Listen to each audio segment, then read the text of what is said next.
Alright. So maybe we'll fit like 2 techniques in. I'm going to show a submission because I think submissions are applicable to all belts and all levels, whether you're just starting or been training for 10 years. So something I've been playing around with a little bit lately is the loop choke. And it's really effective from almost any position, but we'll just do it from sort of an open guard. Yeah, you can just be on your knees or one knee here. So it's going to be from the collar grip, like this, okay guys? This cross collar grip is really strong. If you play any sort of like half guard or like to play like knee shield guard or anything that's like here where the guy's putting a lot of pressure on you, this guard will also help you just be sort of in a cross grip position. You just get this collar grip here. Wherever he moves, you sort of can use this to push him away, pull him in, create space. This is the kind of position that Kron Gracie plays a lot, just here. But it's also really good for setting up a loop choke. And the loop choke is especially dangerous because he needs to be engaging on me with his hands. He's like trying to pass my guard, and there's not a lot defending his neck. Whereas if you're trying for like omoplatas or kimuras, anything like that, they're usually going to be able to engage their arms and defend right away. But attacking the loop choke, just for your reference, the loop choke is attacking the neck like this. It's called the loop choke because you're creating the loop. If he's trying to actively pass my guard and attack me, he's usually going to be leaving his neck open. So he's under constant threat for this choke, which sort of in its own way, your offense is your defense. Because if he commits too aggressively to some sort of offensive pass, I'll be able to attack the loop choke. Even if he manages to get close past my guard, he's probably going to have to stop and defend the choke, roll out, or do something like that to escape the actual position, okay? So that's why it's effective if you use this. You don't necessarily have to play like a conventional guard, like closed guard, De La Riva, spider guard, things like that.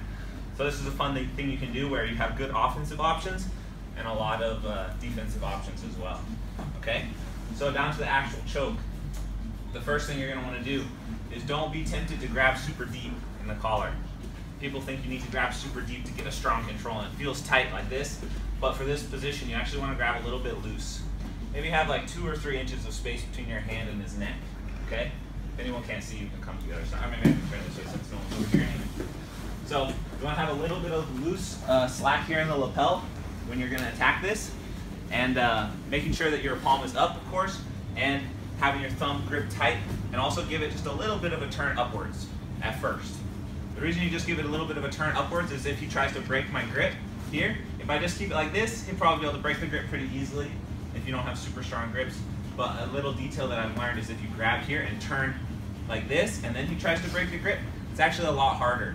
Because you're, instead of trying to hang on to like a straight rope like this, like if you ever tried to climb a rope, you know how it is. If you fall straight down the rope, it's hard to hang on. But if you were able to turn that rope sideways, you created more of a hook. Instead of like trying to pull like this, you're pulling like this. And the same thing applies to the lapel. So when you grip a collar grip, turning your wrist up and palm up just a little is going to give you a lot more control if he tries to actually break the grip, which he should be trying to do if like he's trying to pass. If someone has a collar grip, you usually want to try and break it right away. So that's just a little context for the position. For the actual choke itself, there's a lot of ways to set it up. Like I said, it can be done defensively. If you were to try and pass my guard to this side or something, I can try and throw it on immediately just to attack defensively. If he's playing a little safer, you can attack it offensively. And that's what we're going to do first. So you just sit in a seated position. I like to have one leg sort of underneath my other leg like this. I don't want to have both legs in front because this is sort of limiting my sideways movement because I actually need to turn and turn up into him.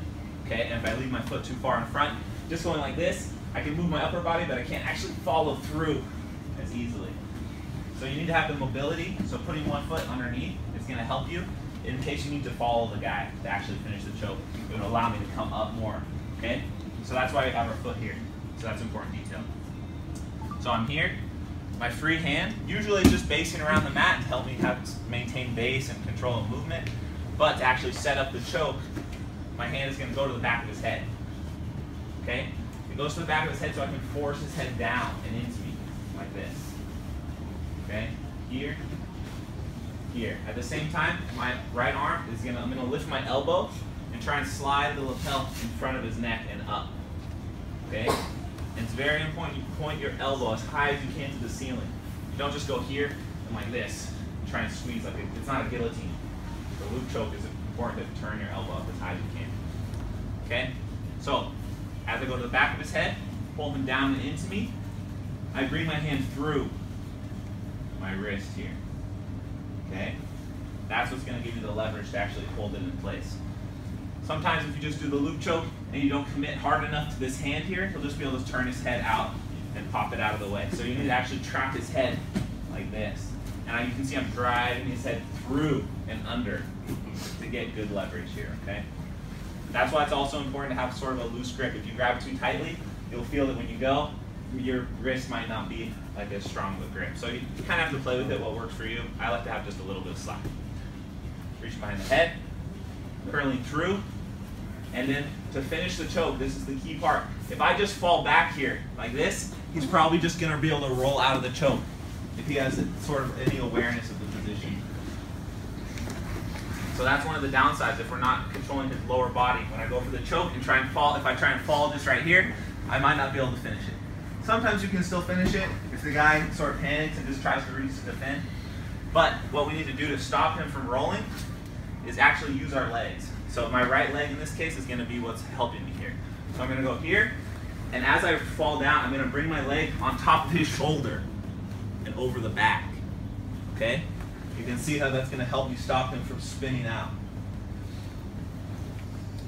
So I'm here, I pull him in, and I bring my leg up and over.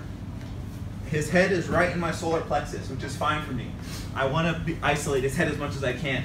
If I bring it too far out to the side, sometimes it doesn't actually help the choke because his neck is straight. But just like a guillotine, I want his head to be bent in. It's not just a squeeze, I'm also forcing his chin down. Tucking his chin over my wrist is actually going to choke him even more. So if I'm going to force his head down, it's going to create more of a choke. So the same thing applies with this loop choke. I'm here, I bring his head to the center of my stomach as I fall to my left and throw my leg over. Then to actually finish the choke here, I'm just lifting my elbow up, driving my hand deeper through, and raising my wrist until I can get the choke. Okay? So one thing you may want to be aware of is if he has a grip on my pants here like this, I might not want to go for the choke immediately because he may be able to stiff arm this leg and stop him from throwing it over. An easy way to break that grip is just hugging like this. You can always go right back to your collar choke. So if someone has a grip on your pants, you feel like that might hinder your ability to do this choke, just create like a punching motion. Throw a hook down to your elbow, break that grip, immediately go to the collar. Attack the choke, both elbows high up, pointing your fingers up, fall, and as you fall, throw the leg over the shoulder. Here, you're using your left hand to pull your elbow that way. Yes, exactly. You're using that as sort of like a lever here to point my elbow higher, which in turn pulls the choke tighter. Left hand doesn't work there. It's a little bit of everything. And it's the same concept as, like, I don't know if you guys have seen some of the guys who like the arm in guillotine. They do a similar thing with the leg here, where they put their foot like that and then lock over the back to finish the choke. And what that does is just stopping them from rolling over, or if you want to roll them over, you can at your own pace. So again, here, you can break the grip like this, throw the choke grip in here, come up like this. If he starts to pull away to defend, that's why my foot is here. So I can force it up and then be able to sit back down. You can hook this foot through, but I actually prefer this bottom foot here. You can hook it through and then try and throw over, but I found that this allows him to sort of like straighten out and put, like, sort of flatten me out and maybe go into like some sort of pass. So I actually like to keep my foot on the outside. So here, break the grip, grab the collar. If he starts to defend, pulling up, throw the leg over, and then fingers up, elbow up. Like that. Any questions? All right, guys, let's try it. On 3. 1, 2, 3.